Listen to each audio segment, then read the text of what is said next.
I found out about VEAP when I first moved to Minnesota, about the Food Pantry, and I had used that a couple of times. And then when it came to my housing situation, I just kind of kept the information that was given to me at the beginning in the back of my head. The day that I came to VEAP, I was actually between jobs, and my landlord sent me a text while I was in orientation for a new job saying that the owners wanted to follow through with eviction. One of the statistics I've learned is that the average cost of a two-bedroom apartment in Bloomington is right around $1,200 a month. That means in order to spend the recommended 30% of your income on housing, you would need to make somewhere between $23 and $24 an hour. And when you think about that, that's 2.5 full-time minimum wage jobs. You know, our clients are working.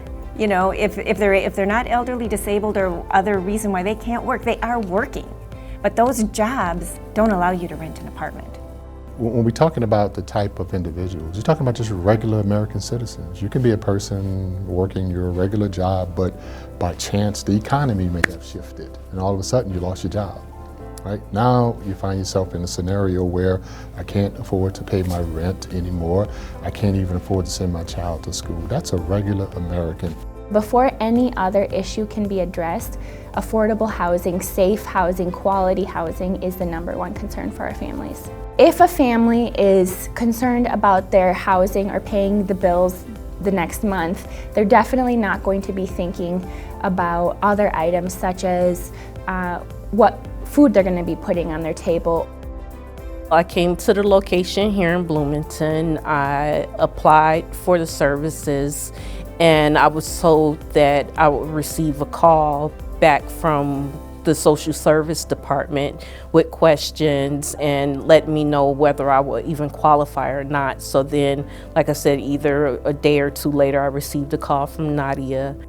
So she started a new job mid-December, and all pretty much weekly, her paychecks from that point until February, at least half or more of her paycheck went towards resolving her rent, and then we helped with the last portion. So it's just like a really inspiring thing and showed a lot of commitment, which made it easy for me to feel committed to her case as well. Nadia just would touch base with me every week to make sure that I was able to make the payment. She, offered the food service program through VEAP just because it was a really tight squeeze to make those payments to him. But I knew that that was what I had to do to be able to keep a roof over my head. And having been homeless before, that was really big for me. And it was just like, okay, I don't want to go back through this. VEAP is the type of organization that can say affordable housing is something that's important to everybody. And when an organization like VEAP or VEAP says that, it really has an impact on policymakers, on communities. VEAP has so many partners across the state, organizations, volunteers, community leaders, and when VEAP gets involved, people really pay attention. I think it's important for the private sector, other nonprofit sectors, philanthropic, corporate, to really support VEAP because, number one, VEAP's reputation, its work ethic, and its ability to work with people is simply saying, we're not just necessarily providing a handout, we're helping people make the transition in life. And we're talking about just regular citizens, regular people trying to make their way through society.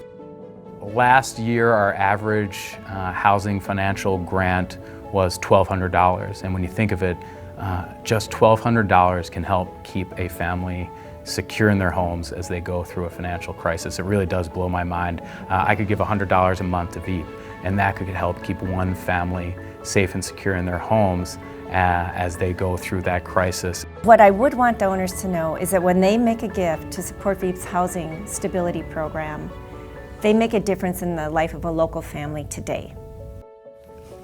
What you did just meant so much to me, and it's like I said, you look at it as being something little, but it means so much to the people that are going through. And 5 years living in Minnesota, seems like a long time, but it's really not that long when you don't have resources, and trying to find your way around and find those resources and, you know, build those relationships. It meant so much to me.